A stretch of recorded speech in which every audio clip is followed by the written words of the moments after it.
here.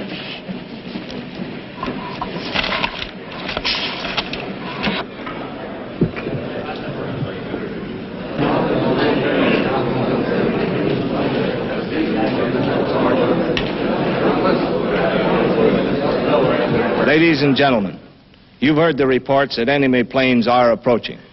In less than 3 hours, an H-bomb might fall over Portland.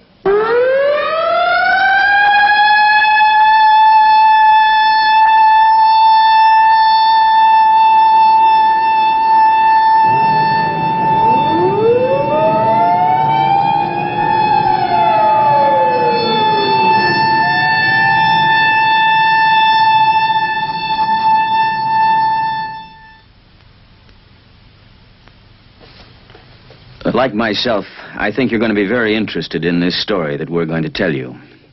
And in this age of missiles and man-made moons, it takes on added significance. There are no actors in this story, but there are a lot of people. The people of the city of Portland, Oregon, and what happened to them, or could happen to them, on a day that we'll call X.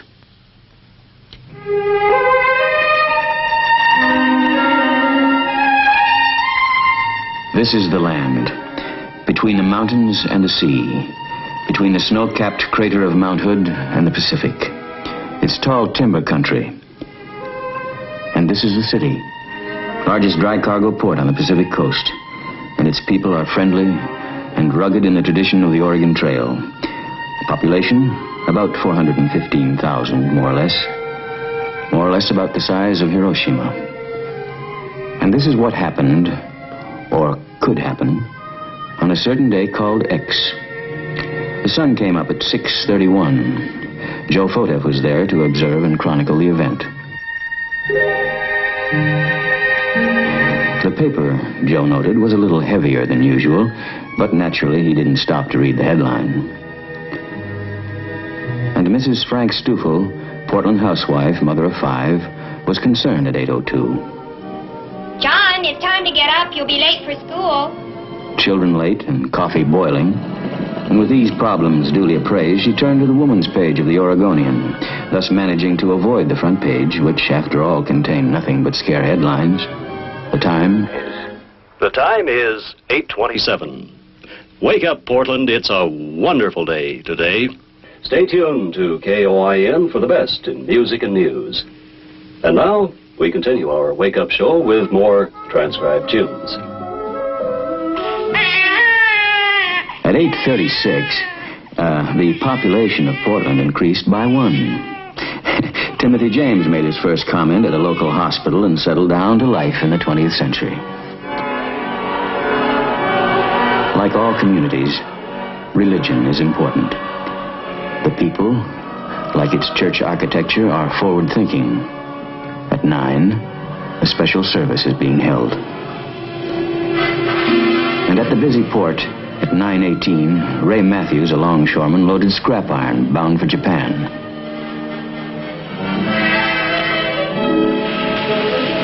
At 9:37, at the central fire station, the men were busy with their morning chores, scrubbing hose, cleaning ladders, and shining the pumper.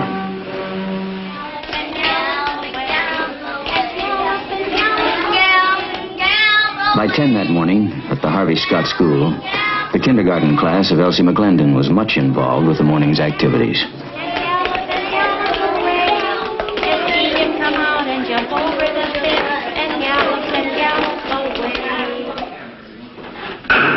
council will come to order. The clerk will call the roll.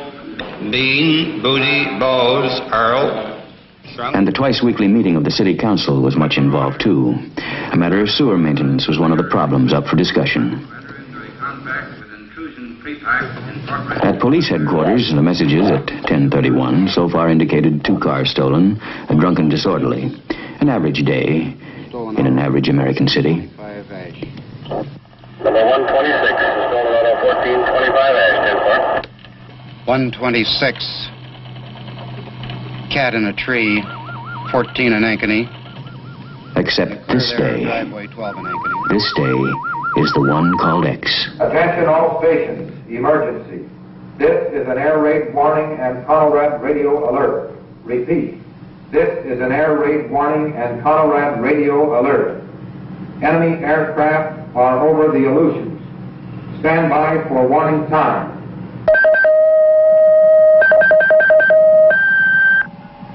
This is Western. Prepare to copy timed information. Time to Seattle, 2 hours, 30 minutes. Portland warning point. 3 hours, 30 Air raid warning. Enemy aircraft over Canada and Alaska. Time to Portland, 3 hours, 15 minutes. Thank you. I'll notify the mayor. At 10:32, Jack Lowe, the city's civil defense director, receives the words. Enemy planes have crossed the pole. Probably they carried H-bombs. Likely one, maybe two, are headed for Portland.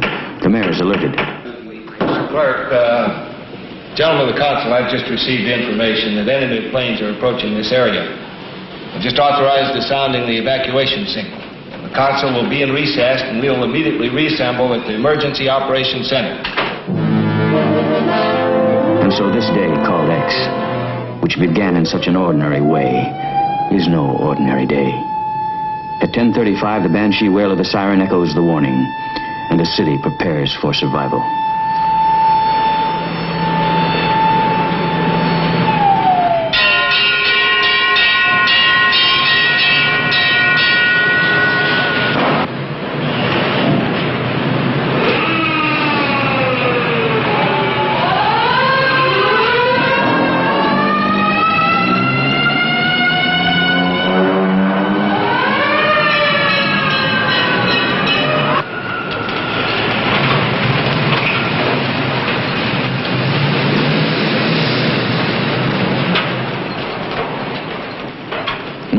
Cities in the United States are considered critical targets, and Portland is just one of them. It is so hard to know in advance how any man will react when that day comes. There will be those like Ben Conrad the mechanic, who has heard the sirens before in practice, and who will disregard them. And there are those like Tom Cook who can't go. He's one of the power load dispatchers for all electric power in the Northwest. These men are expendable. Others can and do go.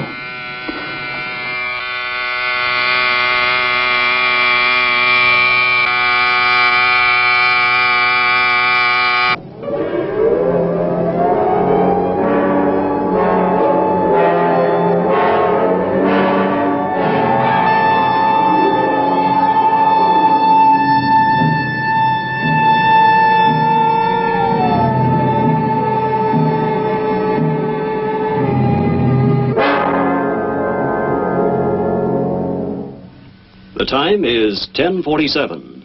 This is a Conrad radio alert. Normal broadcasting will be discontinued for an indefinite period. Civil defense information will be broadcast in most areas at 6:40 or 12:40 on your regular radio receiver. I repeat, this is a Conrad radio alert. Normal broadcasting will be discontinued for an indefinite period. Civil defense information will be broadcast in most areas at 6:40 or 12:40 on your regular radio receiver. When the siren sounds, some cities go underground, take to shelter, particularly if there's little warning. But Portland evacuates according to a well-thought-out plan. The question is at 10:45, on the day called X, will it work?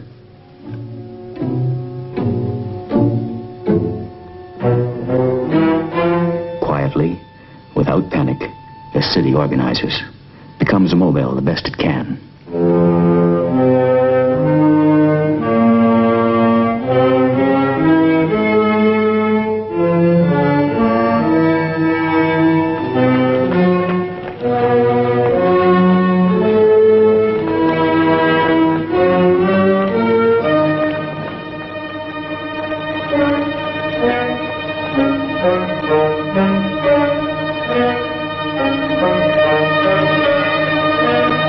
Civil defense is not apart from normal city functioning. The same utilities involved in caring for a city in peace are those equipped to care for her in an emergency.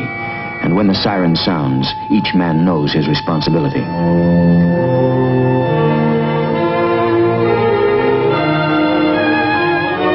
Public buildings follow a pattern well learned in practice.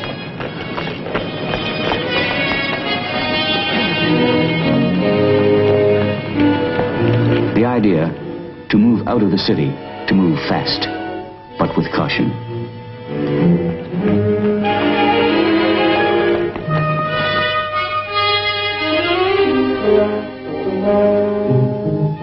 Like other Portland mothers, Mrs. Stoffel moves her family to a pre-arranged location outside the city beyond radiation range with necessary supplies.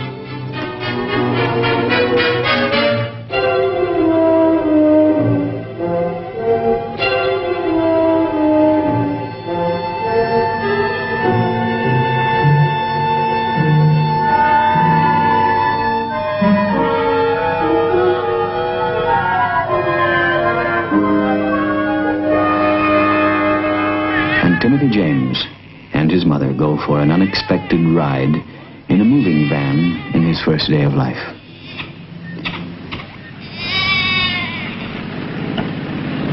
Now, at 10:50, in this hour of decision, the seat of local government is moved to a point some 6 miles out of town. Buried in a hill is a blast-proof, radiation-proof operations center where government can continue to function. Evacuation can be controlled, and if necessary, the city can be reorganized.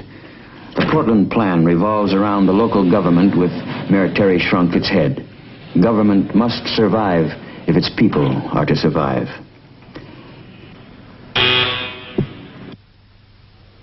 Civil defense is government operating in an emergency. Mayor now. Morning, Mr. Mayor. Morning, the situation looks pretty bad right now. We don't know exactly what's happening, but we do have planes over Alaska and Canada. Ladies and gentlemen, you've heard the reports that enemy planes are approaching. In less than 3 hours, an H-bomb might fall over Portland. Mr. Jack Lowe, our Civil Defense Director, will coordinate activities here. Jack, what's the situation? Mr. Mayor, according to our latest reports from CONAD, enemy planes are still headed this way at 450 knots. That will put them just about there on the Alaska-Canadian border. I'd say we still have about 2.5 hours if Portland is where they intend to make a drop. What's the condition of the evacuation movement now? Well, we have very scanty reports now because it's only been 15 minutes, but we can check with the police and with the traffic engineer and see if we get what information we have. I have no information yet as to how it's progressing. By 10:55, the heads of utilities, Red Cross, Military Liaison, Civil Air Patrol, Weather Bureau, and all city departments are functioning as a civil defense team. While city commissioners and bureau heads remain behind working with their departments at the emergency seat of government, their families are among those evacuating. By 11, the operations officer is receiving reports on the evacuation of the city, and he is the reporter of the day. Traffic, time, weather, and in the operations center's broadcast studio, the time is... The time is 11:10. This is an official civil defense broadcast. Enemy aircraft are over Canada and headed this way. Normal broadcasting has been discontinued until after this emergency has passed. You are now tuned to Conelrad and will receive official information and instruction on this frequency. Keep your radio tuned to this frequency. Remember, there is a traffic plan for the evacuation of the city. All cars in the downtown area must follow the green lights. They will lead you out of the danger area by the quickest route. Do not try to cross the flow of traffic. Follow the green lights. Turn with traffic. Proceed with care. John Carpenter, a sportscaster, becomes the warning voice. The people of Portland know his voice. Trust it. In 1955, Portland held a practice mass evacuation. The heart of the city was cleared in 34 minutes. It's safe to say that practice evacuation will be responsible for saving a great many lives this day. Should a bomb fall, many will be killed. The more that move out of the city, the greater the chances of survival. Pedestrians are helped out of the city. The great dangers are jam-ups and bottlenecks.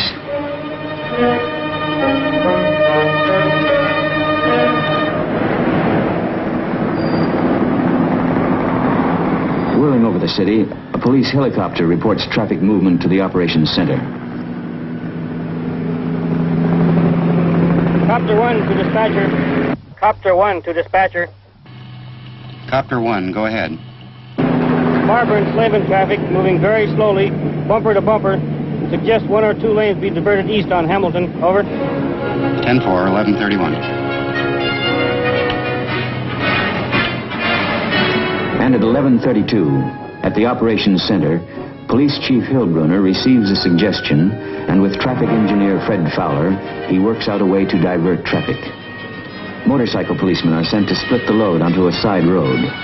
There's no way of knowing if Portland actually is an enemy target.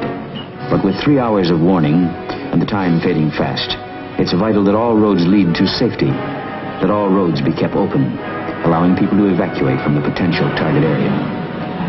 Meantime, county and state police halt and divert incoming traffic away from the target area.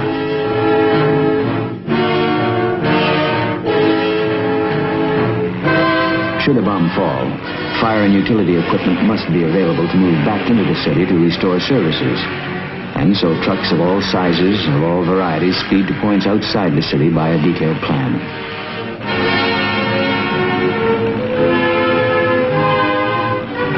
By 11:45, the men and equipment have arrived at the dispersal areas away from the target.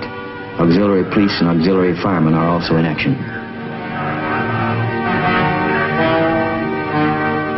This is serious business, man. We anticipate attack.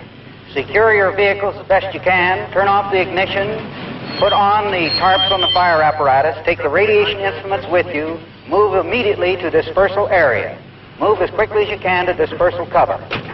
I say again, move to dispersal cover.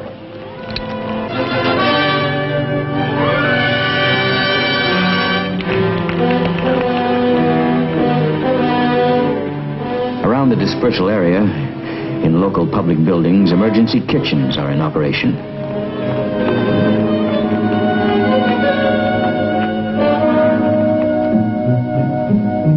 Rumors are everywhere. Facts are hard to find. But back underground, at the operations center, with time running out, only facts are considered. According to information we have just received from Western Air Defense Command, the situation remains the same. Enemy aircraft are still approaching in this direction. If they continue on this same course, we can expect an attack in this area anytime after 21:47 Greenwich time. That is 1:47 p.m. Pacific Standard Time. And now I would like a brief situation report from all departments on how we stand. First, John, what is the fallout situation? Well, Jack, according to our latest weather information, the winds will continue in a northeasterly direction at about 10 knots. Let's face facts, gentlemen. If we have a blast on target, downtown Portland, it will be hours and probably days before we can get back in. Engineering, Gordon Burt. We have reports that 80% of the city-owned and public utility equipment have been successfully evacuated from the city. However, there is one group of electric company trucks caught on the west side. We're working now on a plan to get them out. Fire Department, Chief Simpson. The fire department's initial dispersal plan is in effect. Several units have already moved out to their respective dispersal points. Engine 24 and Engine 30 are currently fighting a residential fire, and they will stay on the job until this fire has been controlled. Police, Chief Hillbrunner. As for police activities, the city is about 65% evacuated. Traffic appears to be moving at about 15 miles an hour outbound. The state and county police have set up an effective roadblock diverting inbound traffic, thus enabling us to use all lanes for outbound traffic. Emergency medical, Dr. Metter. City hospitals are continuing to evacuate. Emergency Hospital units are functioning in Forest Grove and Mount Angels. Others should be heard from soon.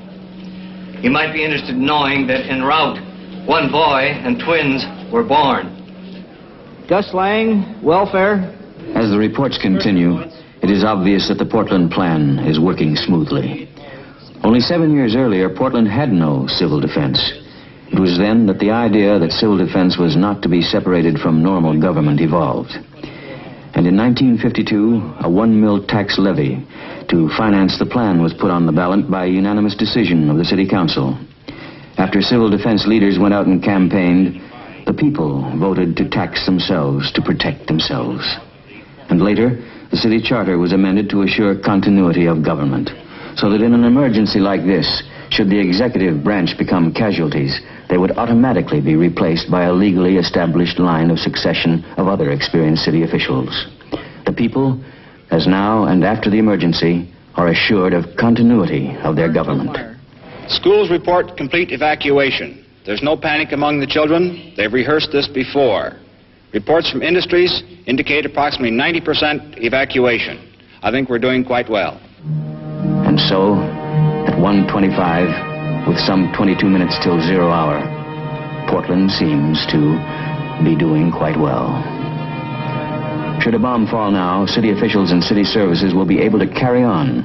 And meantime, vital messages are passed on to maintain contact with state and county headquarters. Okay.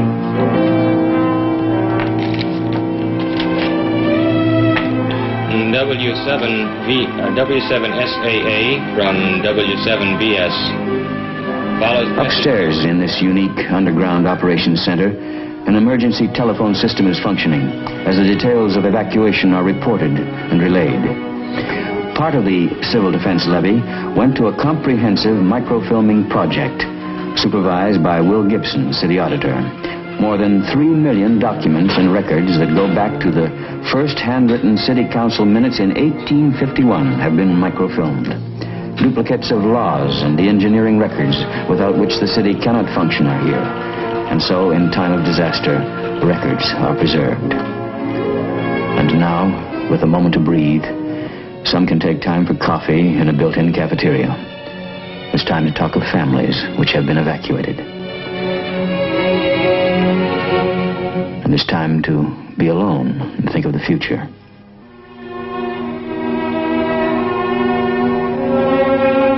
And there's even time for those who need it now to rest. 300 can live here for a week, eat, sleep, and breathe. The Operations Center has its own water supply, its own electric power, even its own purified air. At 1:30, on this day called X, the air outside is strange and silent. Almost all its people have gone.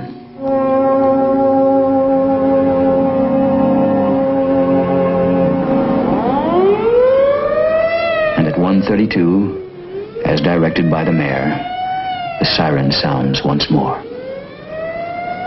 Take cover. The evacuation is stopped, and there is nothing to do but wait. Back in the operations center, the day called X reaches its climax. Time now, 1:47. Enemy bombers are probably overhead.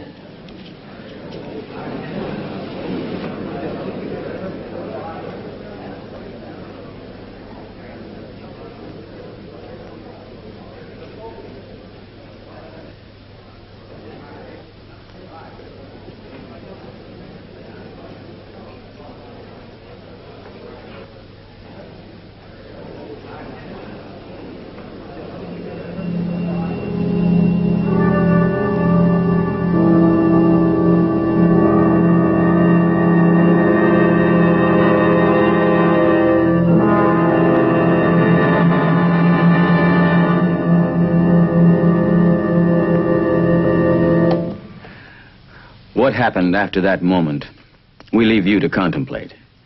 But one thing is certain, Portland has a plan for the survival of its people and the continuity of its government. And you know, know, actually, the survival of this entire nation depends upon the ability of federal, state, and local governments to carry out their responsibilities in the event of a massive nuclear attack. Each new scientific development in the weapons of war presents a new challenge. And the people of Portland, through working together, they're ready. If there really were a day called X. How about you?